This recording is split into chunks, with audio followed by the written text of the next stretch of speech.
नमस्कार। BA third semester की unit third में जो नेक्स्ट टॉपिक है वो है फॉइल कैरेक्टर।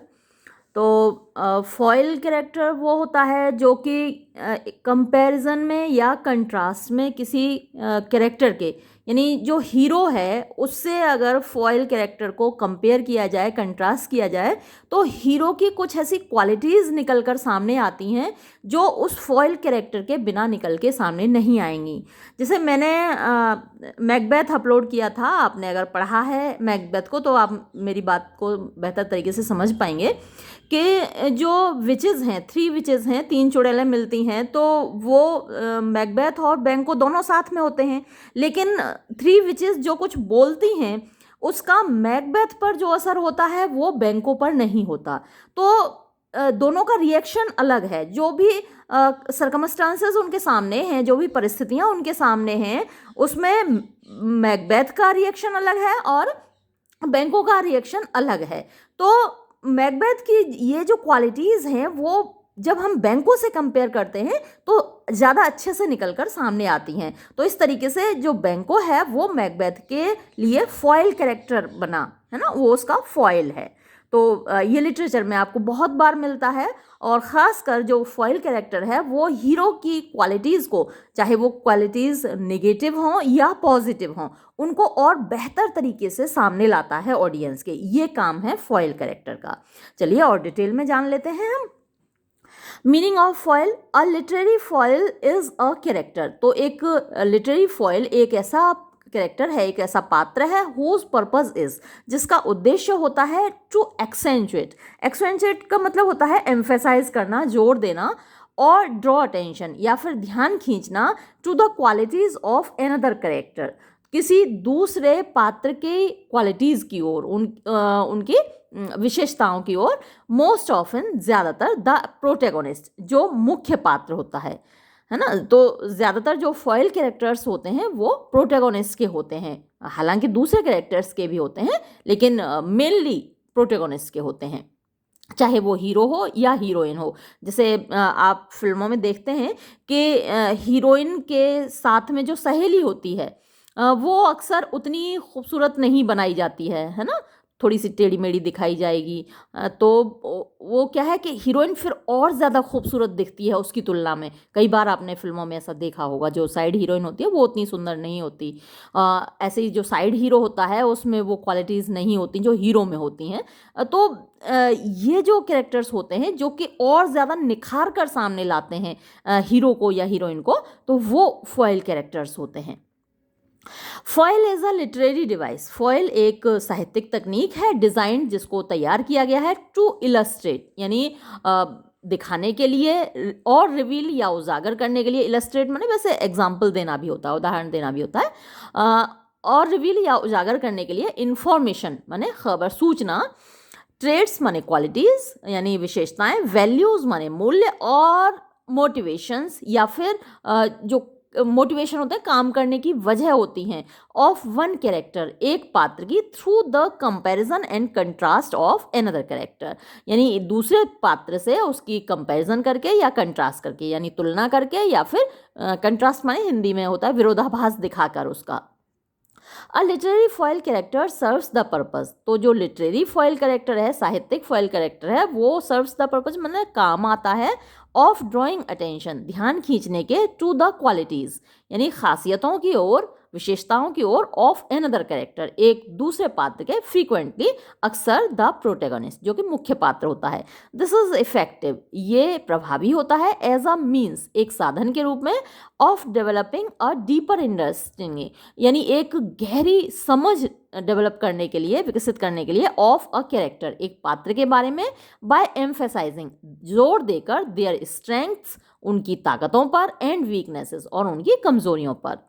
इन एडिशन इसके अलावा अ लिटरेरी फॉयल अलाउज, एक साहित्यिक फॉयल अलाउज माने इजाज़त देता है राइटर्स लेखकों को, टू क्रिएट पैदा करने की, अ काउंटर पार्ट, काउंटर पार्ट जो समकक्ष होता है उसको काउंटर पार्ट बोलते हैं, यानी बराबरी करने वाला, फॉर द प्रोटेगोनिस्ट यानी मुख्य पात्र के, that puts their actions and choices in context, जो कि उनके चॉइसेस को, यानी उन्होंने ये काम क्यों किया, उन्होंने कोई एक्शन, कोई एक्टिविटी क्यों की, तो उसको दिखाता है ना। क्योंकि अब जैसे मैंने आपको बैंको और मैकबेथ का ही एग्जांपल दिया कि विचेस की भविष्यवाणी के बाद अलग तरीके से एक्शन लेता है मैकबेथ, और जैसे बैंको पर तो कोई प्रभाव ही नहीं होता ना, बैंको तो कोई एक्शन लेता ही नहीं है, जो एक्शन लेता है वो मैकबेथ लेता है। तो ये उसकी खासियत निकल कर सामने आती है जब हम उसको बैंको के कंपैरिजन में रखते हैं। वन राइटर्स फील, जब लेखक महसूस करते हैं दैट दे नीड, कि उनको ज़रूरत है to make some characters feel more life like, कि कुछ पात्र ज़्यादा लाइफ लाइक माने सजीव दिखें, मोर ह्यूमन लाइक ज़्यादा इंसान जैसे दिखें, वास्तविक जो रियल लाइफ ह्यूमन बींग्स होते हैं वैसे दिखें, and more likeable to the readers, और जो पाठक हैं, पढ़ने वाले हैं या ऑडियंस है, उनको ज़्यादा पसंद आए तो दे यूज़ फॉइल्स, तब वो फॉइल्स का प्रयोग करते हैं।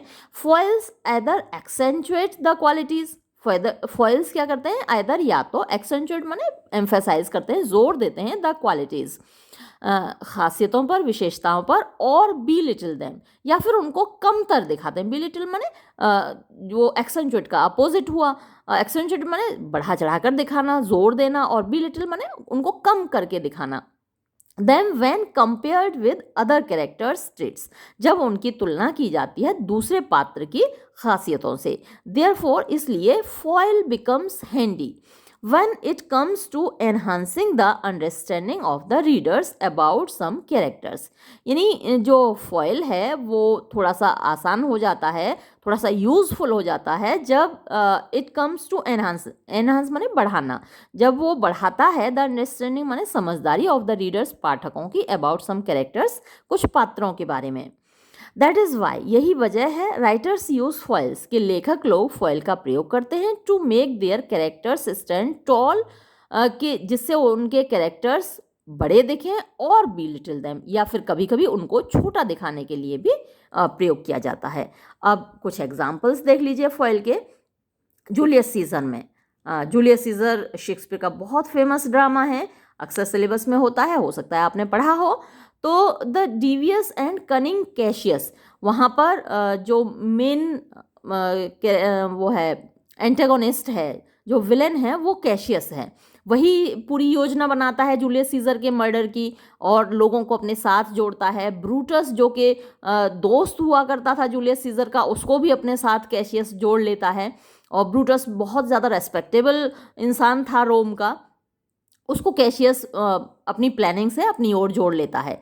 तो वो एक डिवियस माने शातिर, एंड कनिंग माने चालाक कैशियस है, एंड द नोबलर ब्रूटस, और जो ब्रूटस है वो बड़ा अच्छा भला इंसान है। Conspire to assassinate Julius Caesar, वो कॉन्स्पायर करते हैं माने षड्यंत्र रचते हैं जूलियस सीजर का मर्डर करने का, असैसिनेट यानी उसकी हत्या करने का। Cassius is plotting the murder for pure jealousy, तो कैशियस ने जो मर्डर का प्लान बनाया है वो केवल अपनी ईर्ष्या की वजह से बनाया है। वाइल, जबकि Brutus want Caesar dead, Brutus चाहता है कि सीजर मर जाए, बिकॉज क्योंकि he sees him as a weak leader, उसको लगता है कि वो एक कमज़ोर नेता है, यानी रोम का एक अच्छा शासक वो नहीं है। उसको ऐसा भी लगता है कि वो एम्बिशियस हो गया है, वो डिक्टेटर बनना चाहता है, ऐसा कन्विंस किया जाता है ब्रूटस को कैशियस के द्वारा। कुछ पत्र डलवाता है घर में ब्रूटस के में, और जो कि अलग अलग लोगों से लिखवाता है, सब लोग जैसे शिकायत कर रहे हैं ब्रूटस से कि हमें बचाओ, ये तो बर्बाद कर देगा रोम को, ये तो तानाशाह बन जाएगा जूलियस सीजर, इस तरीके से उसको कन्विंस किया जाता है। तो जब वो कन्विंस हो जाता है तो वो चाहता है कि हाँ जूलियस सीजर को मर जाना चाहिए। कंपेयर टू कैशियस पेटी रीजन, अब जो कैशियस का रीजन है, वजह है, वो पेटी है। पेटी माने ट्रिवियल है, तुच्छ है, मतलब बेकार है, इंपॉर्टेंट नहीं है, क्योंकि जेलसी है उसकी तो वजह। ब्रूटस सीम्स ऑनरेबल, तो ब्रूटस हमको सम्मानित व्यक्ति दिखता है इन हिज मोटिव्स, अपने इरादों में। ब्रूटस ऑनेस्टी, ब्रूटस की ईमानदारी, as well as his naivety, और साथ ही उसका नेविटी को आप भोलापन कह सकते हैं। वैसे तो बेवकूफ़ी है कि चीज़ों को कंफर्म ना करना कि ये सच है भी कि नहीं, और वो बातों में आ जाता है। तो ये आप चाहे तो इसको भोलापन कह सकते हैं, बेवकूफ़ी कह सकते हैं। मेक्स ब्रूटस अ फॉयल, ये बात ब्रूटस को एक फॉयल बनाती है for the deceptive and conniving Antony. Deceptive यानी धोखेबाज, और कनाइविंग मानी योजना बनाने वाला एंटनी। वैसे अभी बात तो यहाँ कैशियस की चल रही थी, एंटनी के लिए आ गई। चलो, एंटनी क्या है, बाद में अगर आपने पढ़ा है जूलियस सीजर को, तो पहले ब्रूटस भाषण देता है जब मर्डर हो जाता है जूलियस सीजर का, तो लोग नाराज़ हो जाते हैं, क्योंकि लोग तो प्यार करते थे ना जूलियस सीजर को। तो ब्रूटस उनको भाषण देता है कि भाई हमने ये आपके भले के लिए किया है, रोम की भलाई के लिए किया है, क्योंकि ये जूलियस सीजर डिक्टेटर बनना चाहता था और ये बहुत एम्बिशियस था। इस तरीके से भाषण देता है तो भीड़ शांत हो जाती है। उसके बाद ब्रूटस के बाद मार्क एंटनी जब भाषण देता है तो वो लोगों को भड़काता है। वो कहता है कि वो एम्बिशियस नहीं था जूलियस सीजर। जूलियस सीजर तो जनता की भलाई के लिए काम करना चाहता था। उसने तो अपना खजाना जनता के लिए खोल दिया था। उसने अपने जो पर्सनल बागान हैं वो सब जनता के लिए दे रखे थे कि जनता यहाँ आए, घूमे, टहले, मज़े करे। ये सब उसने अपनी विल में लिखा है। ऐसा करके वो लोगों को ऐसा भड़काता है कि ये जो कैशियस हैं, ब्रूटस हैं, इनके घरों में भीड़ जाके आग लगा देती है, नाराज़ हो जाती है। तो ये सारे काम मार्क एंटनी करता है। तो उसके वो भी एक फॉइल कैरेक्टर है ब्रूटस के कंपैरिजन में, है ना। तो डिसेप्टिव एंड कनाइविंग एंटनी, तो यहाँ जो एंटनी है वो भी एक तरीके से आप कह सकते हैं कि वो भी होशियार है, वो भी चालाक है। अ कॉन्फिडेंट माने वो विश्वास पात्र है ऑफ सीजर, जूलियस सीजर का विश्वास पात्र है मार्क एंटनी। बाद में वो राजा बनता है मार्क एंटनी, और 3 लोग मिलकर राजा बनते हैं। एक तो मार्क एंटनी था, एक लेपिडस था, और जूलियस सीजर का भतीजा ऑक्टेवियस सीजर। ये तीनों मिलके ट्रिumvirate बनते हैं। ट्रिumvirate वहाँ पर क्रिएट होता है, और वो तीनों मिलके फिर रोम पे शासन करते हैं। ये आगे की कहानी है। कभी आगे वक्त मिलेगा तो मैं आपके लिए, बहुत अच्छा नाटक है एंटनी एंड क्लियोपेट्रा, वो अपलोड करूँगी। जूलियस सीजर भी अपलोड करूँगी। बहुत सारा काम पड़ा है अपलोड करने के लिए, लेकिन क्या करूँ, वक्त ही नहीं होता। चलिए आगे बढ़ते हैं। A confidant of Caesar who takes power after his murder. तो जो एंटनी है वो एक विश्वास पात्र है जूलियस सीजर का, जो कि उसके मर्डर के बाद पावर हथिया लेता है, यानी सत्ता को हथिया लेता है। फिर है foil character in Romeo and Juliet. तो रोमियो एंड जूलियट ये भी बहुत अच्छा ड्रामा है, जूलियस सीजर का ट्रेजेडी है। जूलियस सीजर का बोला मैंने, विलियम शेक्सपियर का। तो Romeo and Juliet William Shakespeare का एक और ड्रामा है, ट्रेजेडी है। तो यहाँ पर भी Mercutio is Romeo's foil in William Shakespeare's Romeo and Juliet. तो विलियम शेक्सपियर का नाटक रोमियो एंड जूलियट है, उसमें मर्क्यूशियो रोमियो का फॉइल है। दिस इज डेमोन्स्ट्रेटेड, ये दिखता है व्हेन मर्क्यूशियो मॉक्स टाइबाल्ट, जब मर्क्यूशियो टाइबाल्ट का मजाक बनाता है for being too much of a coward, क्योंकि वो बहुत ज़्यादा कायर है। फॉर रिफ्यूजिंग टू फाइट बेनवोलियो, क्योंकि वो बेनवोलियो से लड़ने से इनकार कर देता है ओवर रोजालिंड के वजह से, whom Tybalt had courted before she chose Romeo instead.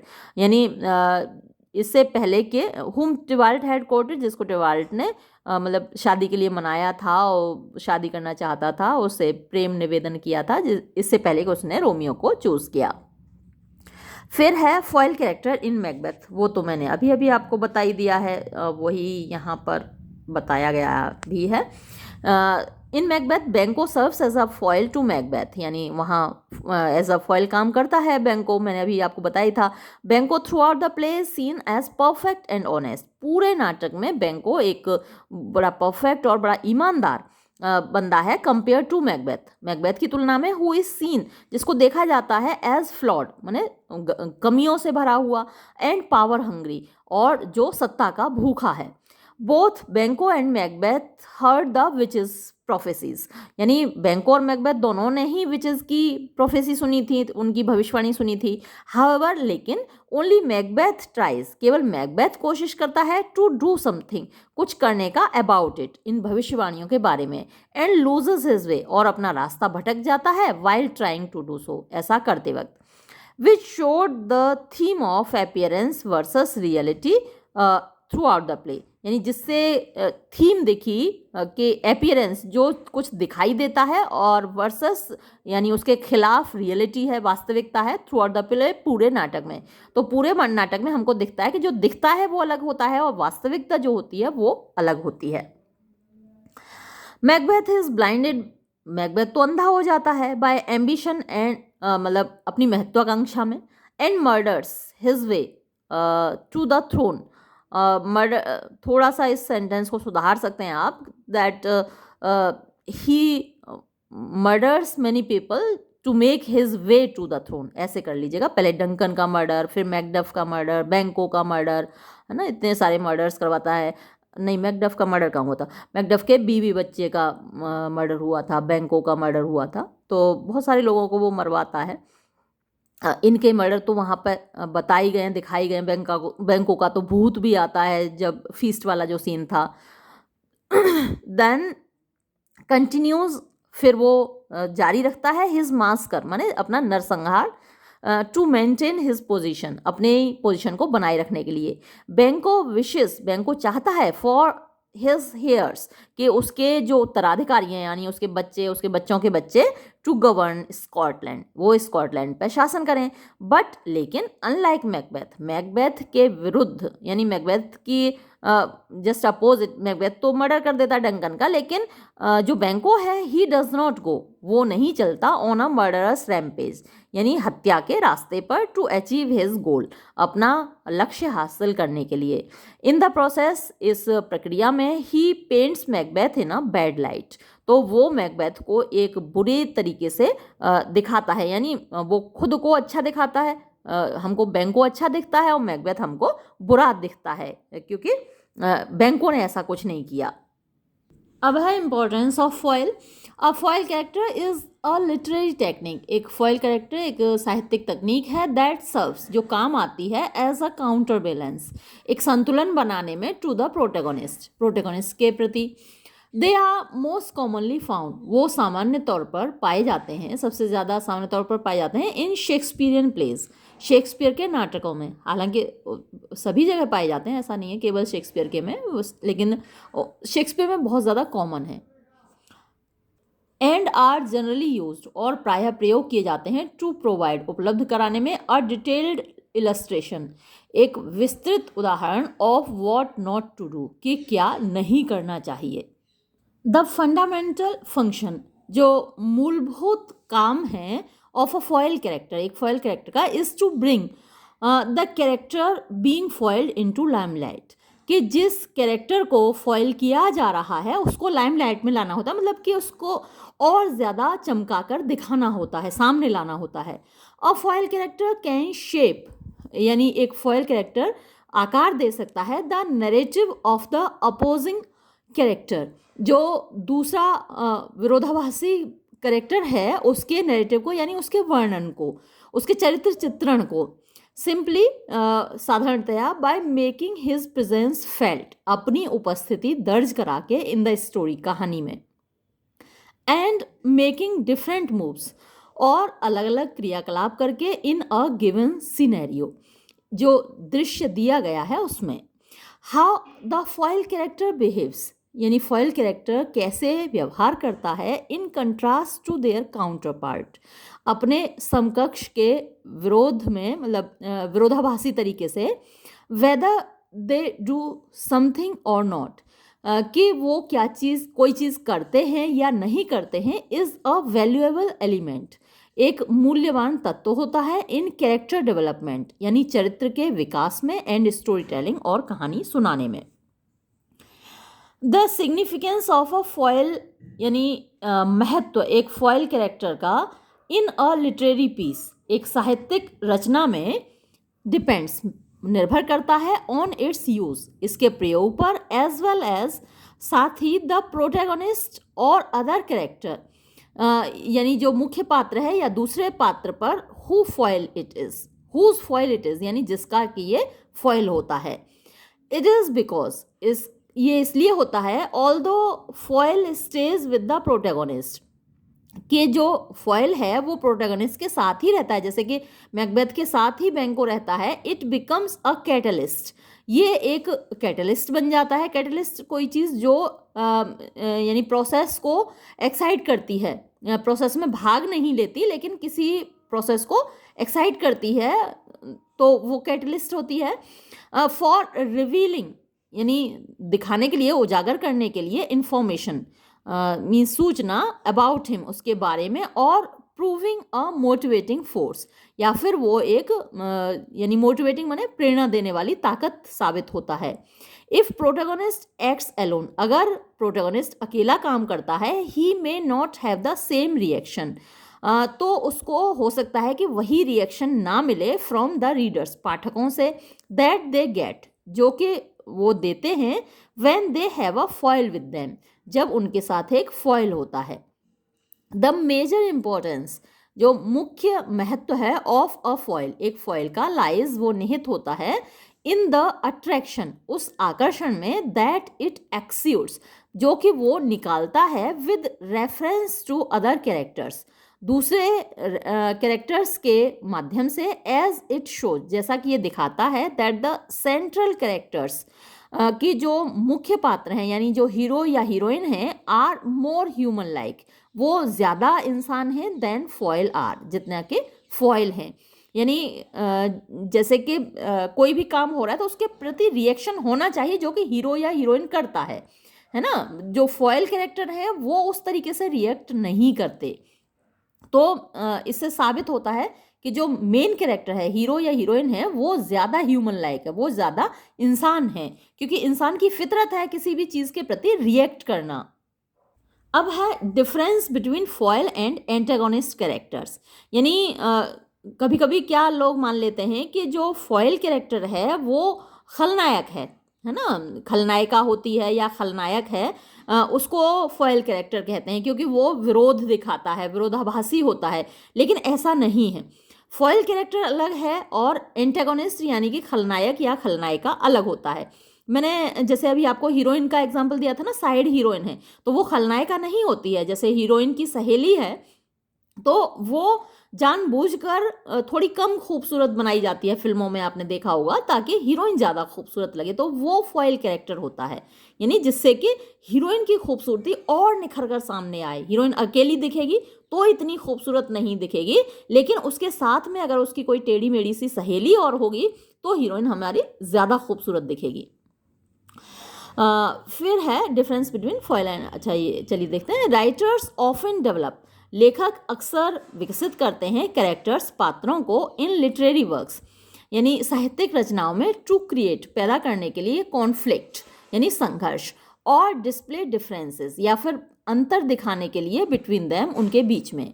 Foil and antagonist are often considered interchangeable, foil और एंटागोनिस्ट यानी कि जो खलनायक पात्र है या खलनायिका है उसको अक्सर इंटरचेंजेबल मान लेते हैं लोग, कि दोनों एक ही चीज़ हैं, as labels for literary characters, कि भाई ये साहित्यिक पात्र हैं और ये एक जैसे ही हैं। मैनी रीडर्स बिलीव, बहुत सारे पाठक ये विश्वास करते हैं, a foil character to be one that is opposite or even an enemy, कि फॉयल कैरेक्टर वो है जो कि विरोध में खड़ा है या शत्रु है जो हीरो है उसका, enemy of the main character in the story, कहानी के मुख्य पात्र का। हाउएवर, लेकिन एज लिटरेरी डिवाइसेस यानी साहित्यिक तकनीक के रूप में, foil and antagonist characters, foil और एंटागोनिस्ट कैरेक्टर यानी कि जो खलनायक पात्र हैं, सर्व डिफरेंट फंक्शंस, अलग अलग काम करते हैं, इन अ लिटरेरी वर्क, एक साहित्यिक रचना में। फिर है the purpose of a foil character, एक फॉयल कैरेक्टर का उद्देश्य क्या है, इज टू इल्यूमिनेट, उसका उद्देश्य है टू इल्यूमिनेट माने ज़्यादा रोशनी डालना, प्रकाश डालना, और रिवील या उजागर करना, सर्टेन ट्रेड्स, कुछ निश्चित विशेषताएं, खासियतें ऑफ एनदर कैरेक्टर, किसी दूसरे पात्र की, without the necessity of generating opposition और कॉन्फ्लिक्ट, यानी उसमें अपोजिशन डेवलप होना यानी विरोध करना या फिर संघर्ष डेवलप होना ये ज़रूरी नहीं है। जैसे कि बैंको और मैकबेथ एक दूसरे के विरोधी नहीं है, एक दूसरे के अपोजिट नहीं है, लेकिन फिर भी बैंको फॉयल कैरेक्टर है मैकबेथ का। A foil is a literary figure, एक फॉयल एक साहित्यिक फिगर होता है दैट हेल्प्स, जो मदद करता है, टू ड्रॉ अटेंशन, ध्यान खींचने में, टू द कैरेक्टरिस्टिक्स, खासियतों की ओर, एंड बिहेवियर्स, और व्यवहार की ओर, ऑफ एनदर लिटरेरी फिगर, दूसरे साहित्यिक व्यक्ति की ओर। फॉर एग्जाम्पल, उदाहरण के लिए, इन लुई में एलकॉट, लुइसा में एलकॉट का एक बड़ा अच्छा सा नॉवल है लिटिल विमेन, छोटा सा ही है, मतलब टाइटल भी उसका लिटिल विमेन है और वो नॉवल भी ज़्यादा बड़ा नहीं है, बहुत अच्छा है, कभी मौका मिले पढ़िएगा। Beth is a foil for her sister Emmys character, तो वहाँ पे बेथ अपने बहन एमी के कैरेक्टर का एक फॉयल है। बेथ इज़ काइंड, शाई एंड सेल्फलेस, तो जो बेथ है वो दयालु है, शर्मीली है और निस्वार्थ है। वेयर एज, जबकि एमी इज पोर्ट्रेट, एमी को दिखाया गया है एज सेल्फ सेंटर्ड, यानी अपने तक सीमित रहने वाली, एंड रेदर थॉटलेस, और थोड़ी सी मतलब बिना सोचे समझे काम करने वाली। The disparity between their characters, character traits sheds light on what they both are, तो उन दोनों के कैरेक्टर में जो डिफरेंस है, जो अंतर है, वो दिखाता है कि वो दोनों क्या हैं। But does not necessary result in the opposition between the two, लेकिन इसका परिणाम ये नहीं होता कि दोनों एक दूसरे के विरोध में हों।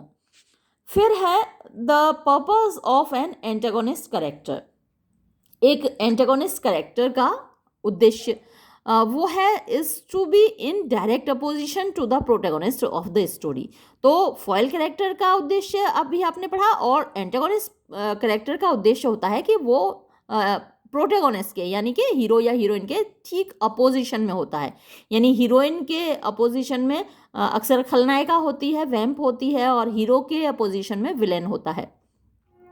The antagonist through his actions, तो जो एंटागोनिस्ट है वो थ्रू हिज और हर आ सकता है, इसलिए यहाँ पर बुक वाले ने देर लगा दिया था, क्योंकि वो मेल और फीमेल दोनों ही हो सकते हैं, एंटागोनिस्ट विलन हो सकता है या वैम्प हो सकती है, तो हिज ऑब्लिक हर कर दीजिएगा। मैंने देर को काट के हिज तो कर दिया था, लेकिन ये ध्यान नहीं दिया कि वो फीमेल भी हो सकती है, तो आप ऑब्लिक हर लगा दीजिएगा। तो एंटागोनिस्ट थ्रू हिज और हर एक्शंस इंटरफियर्स विद, यानी दखलंदाजी करता है, एंड प्रिवेंट्स, और रोकता है, द अचीवमेंट, यानी हासिल करने से, ऑफ द प्रोटैगोनिस्ट गोल, जो मुख्य पात्र का यानी हीरो या हीरोइन का उद्देश्य होता है। द रिलेशनशिप, संबंध between the antagonist and protagonist, यानी जो मुख्य पात्र है और उसका जो खलनायक या खलनायिका है, unlike between the foil characters, यानी फॉयल कैरेक्टर्स के विपरीत, brings intentional conflict moves, brings intentional conflict, यानी उनमें जानबूझकर कॉन्फ्लिक्ट होता है, झगड़ा होता है, लड़ाई होती है, and moves the action of a story, और वो एक स्टोरी का एक्शन को, एक कहानी को आगे बढ़ाता है, forward rather than illustrating differences, बजाय डिफरेंसेस दिखाने के, यानी उनके विरोधाभास से कहानी आगे बढ़ती है, जबकि फॉयल कैरेक्टर के विरोधाभास से कहानी आगे नहीं बढ़ती है।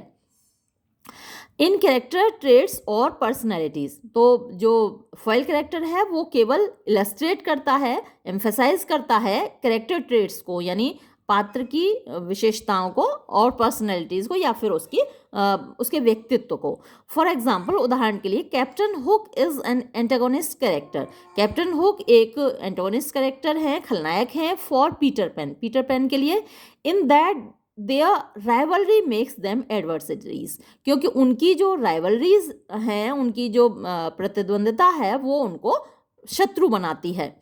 द पर्पस ऑफ दिस, यानी इसका उद्देश्य, एंटागोनिस्टिक रिलेशनशिप, यानी इस विरोधाभासी संबंध का उद्देश्य इज मोर, ज़्यादा होता है, to drive the plot of the story, यानी कहानी के जो स्टोरी का प्लॉट है, जो कहानी है, प्लॉट का मतलब होता है सीक्वेंस ऑफ इंसिडेंट्स, तो जो घटनाएं हैं कहानी की उनको आगे बढ़ाना, देन बजाय रिवील डिफरेंसेस इन कैरेक्टर, उनके चरित्र की डिफरेंसेस दिखाना, उनका भेद दिखाना, अंतर दिखाना, वो उद्देश्य नहीं होता है। एक खलनायक और नायक या फिर नायिका और खलनायिका का जो संबंध है वो कहानी को आगे बढ़ाता है, जबकि फॉयल कैरेक्टर और हीरो या हीरोइन का जो रिलेशन है उसमें जो हीरो के या हीरोइन के कैरेक्टरिस्टिक्स हैं, खासियतें हैं, वो निखर कर सामने आती हैं। तो ये डिफरेंस है दोनों में। तो ये था फॉयल कैरेक्टर। अगले वीडियो में हम डिस्कस करेंगे फोर शेडोइंग। तब तक के लिए शुक्रिया।